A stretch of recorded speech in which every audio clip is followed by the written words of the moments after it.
This is Abe Freetanzer from cinemadailyus.com, and I'm very excited to be speaking with Morrisa Maltz about her film, The Unknown Country. How are you, Morrisa? I'm good. Thank you so much for chatting with me. Of course, I had the chance to see this film as part of South by Southwest last year, so it's nice to get to revisit it at a different time. What was your journey like getting to be a part of this film? Um, well, this film was a very long process. I started thinking about it and sort of gathering ideas for it in, I don't know, early, yeah, 2016 probably was when it first started to sort of simmer. And we were sort of building the film as uh we were creating it as we were filming over a number of years. The making of the film was very difficult and it was an arduous journey to make the film. But we're incredibly proud of how it's turned out and excited to be sharing it with people. So You mentioned 2016, and I think the radio track that we hear, the sort of very ominous announcements about how things are going is what sticks out most to me. Before I revisited this film just from a year ago, is that something you always knew that you wanted to have as a sort of doom anthem of the film, if that's a good way to put it? no, I mean that wasn't at all planned. It was something where I come from a visual arts background, not necessarily I didn't go to film school, so I was my process has always been a lot of collecting, and in different ways, and so there was a period of time where I wasn't necessarily thinking of making a film, but I was just collecting a lot of things. So I was photographing a lot within those areas, and I was recording the radio as I drove through these personal road trips that I was doing. So by the time we had, started making this film, I'd collected hundreds of hours of radio for absolutely no reason, just like for my own personal interest. And so my close collaborator, editor Vonner Ting, and I sort of started looking through the radio as a way to kind of weave together, instead of in a typical road trip movie where it's like, welcome to Texas, we thought we could weave together this more subtle, where she's stopping, the feeling of those places, the weather in those places, and kind of we used it as sort of this baseline for the film. You have cinematic influences for your work, or maybe non-cinematic influences, given that you said you're more of a visual arts person? I do have a lot of film influences. They're just yeah, like more they're older. Like they're, from yeah, like Kiarostami films or have been always been a huge Kiarostami films really helped me understand that films could be this. And I remember seeing them, I guess, in college when I took an avant-garde cinema class and kind of realized they could be more. It wasn't just what you see when you go to the movies, which we should be seeing these films when we go to movies. But Agnes Varda, the Wenders, like those are the ones that really, for me, as filmmakers, influenced and allowed me to sort of see that I could make this type of work. And then a lot of photographers and uh, yeah, like Gregory Crutzen and David Lynch. So like the first 20 minutes of the film have this sort of David Lynch feeling, and I love Gregory Crutzen's photography work.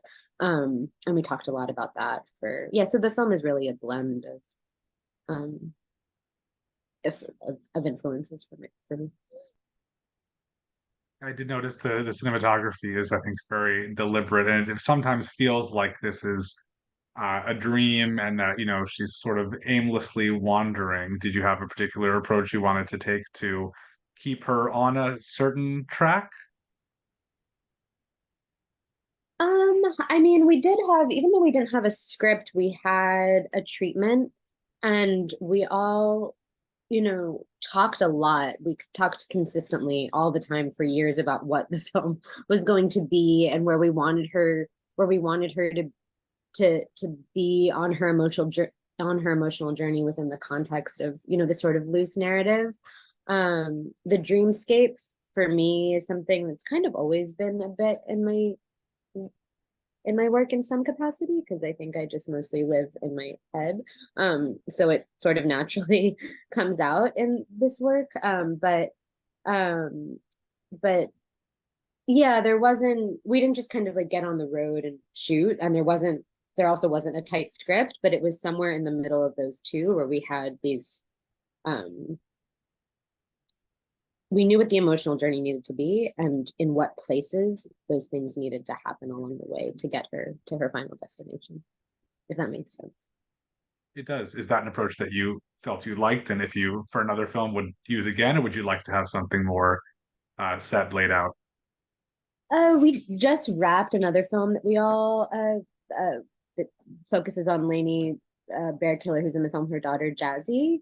And we took elements of what we did on the Unknown Country, but tried to make it more structured, like sort of take these real experiences, but then sort of write a little bit more of an outline or script from them. So the Unknown Country was very wild and very hard. I think we're trying to sort of figure out, you know, it's also, we also are all aware that we'll never have the feeling, that like closeness that we had to a project, because there's something about it that was so personal for all of us. But yeah, trying to just figure out how we take elements of what we made there, but push it into something that's a little easier to not easier to make, but it's just more structured, if that makes sense. I don't know. Still, I just wrapped this other film like literally yesterday, or yeah, was it two days ago? So, and it was still pretty chaotic. So I don't know. We're still figuring it out. The Unknown Country, what was the casting process like? Where did that start? There was not a casting process. It was more that you know, the first time actors or those documentary vignettes, those are people I naturally, those were friendships I built over a number of years that kind of influenced they influenced the story of the film and kind of built the film with me.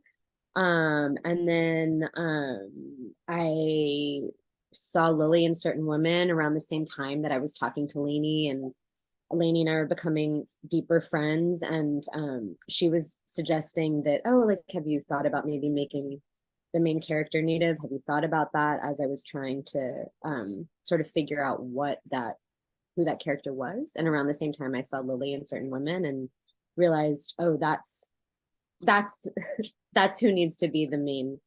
Uh, uh, that's the young woman in this film. And then I got really focused on her being the one that would do this. And then the other actors in it all happened very organically. Raymond Lee and Allie, who are in the Dallas scenes, are my close friends. Richard Ray Whitman, Lily brought on within a day when we needed a grandfather character. It was all built off of these sort of, yeah, and I met Lily through a friend of mine. She had a small role in Buster's Malhart, Sarah Dean Smith's film. So there was not a casting process. It was just, you know, the film couldn't be any other way, basically. I think Lily is really, her career is taking off in a really incredible way that a lot of people who have seen films like Certain Women and this, they know her. And then she was in Fancy Dance, which was at Sundance, which was great. And then Killers of the Flower Moon coming up. And how does it feel to have this person who maybe isn't this huge star yet, but is just like on the cusp of getting there and having this international, visibility? Um, I think I'll give the same answer that I gave yesterday in one of these interviews. It's hard when someone is like, Lily's an incredible human being, and there wasn't it's hard to sort of think about, oh, this person is going to be a star, and it's like I don't I it just is how the world should work. She's an incredibly talented, amazing human being, and the idea that that actually things, there's so much working against you in the arts and in the world, and um Lily is so talented, and again, and such an incredibly human being, to see it working the way that it should just like gives you the ability, or the ability to dream and keep going, and that like this is things actually, the world does work in the ways that it should, because there's so much working against you in the arts, and and I don't know if that really makes sense, but that's sort of my focus in it, is just like thankfully people are seeing it, because I'm giving her the credit that she should have. She's also standing right next to me, so it's very weird to answer this question right now. Sorry, she's right over there. So, but yeah, that is how I've been trying to articulate, or sort of wrap my mind around it. I think. You mentioned having her in this film, that turned it into a native story. Do you feel like we see other films like this, and how did that affect, the film as a whole?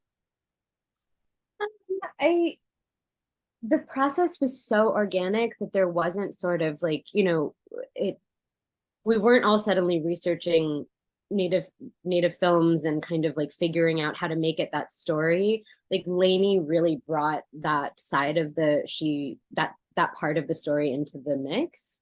And then, Lily and Vonera and Lainey and I kind of collaborated on this idea of Tana, of the main character. So, we were all just our focus was to show what Lainey wanted to show of in context of her family, uh and sort of just these positive, beautiful moments that, like, I'm very close with her family. I'm her Jazzy's godmother, and we live in South Dakota now half the year, so we're with the family all the time, and showing these like beautiful familial moments, which I know you don't normally see in those types of stories, was something that we were focused on, because that's also what Lainey wanted to show, and that's what is important to me about these stories, is that when you kind of when you collaborate on them, and you're not coming in with a preconceived sort of notion of what you want to make, there's the ability to really elevate and show a realness that you might not get if you're coming in there with a script and an idea of, that might not be coming from them. What was the reception like to An the film at agenda. South by? What? What was the reception like to the film at South by Southwest? Was that what you expected? I legitimately have never, the whole time we made the film, I was just trying to get it done. I didn't think about the next day until the next day was there. So I think there was a moment when Lily and I, like, I didn't even own any furniture the whole time we made The Unknown Country. Like, all I was thinking about was like getting the film done. Like, that was all the only thing to make this type of film. Um, and I remember Lily and I walked out of the South by premiere, and I was standing there, and we saw that IndieWire review that came out, which was the first big review. And then I just like, because I had no idea how it would be received, and we weren't really thinking about that, because if that was the focus, it could ruin the whole goal was just on the work itself, which is very hard to do over a number of years.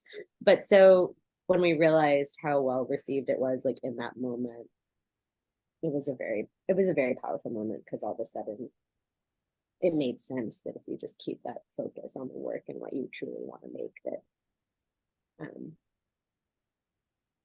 that it can all work out. I don't know.